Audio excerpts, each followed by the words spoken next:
என்ன யோசிச்சுக்கிட்டே வர? அதுவா, நான் வந்து கடைக்கு போனேன்ல, ஸ்வீட்டு ஸ்நாக்ஸ்லாம் வாங்கிட்டு வந்தேன்ல.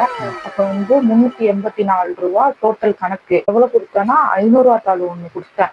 அவங்க கேட்டாங்க சில்லறை கொடுங்க அப்படின்ட்டு கேட்டாங்க. 100 ரூபா கேட்டாங்க. 100 ரூபா கிட்ட இல்லையா? அப்ப அவங்க வந்து 50 தாள் ஒன்னும் 20 தாள் 2 கேட்டாங்க. நானும் கொடுத்துட்டேன். ஆனா அவங்க 6 ரூபாவும் 200 ரூபாவும் குடுத்துட்டாங்க. அப்ப 384 ரூபா தானே நான் வாங்கினது.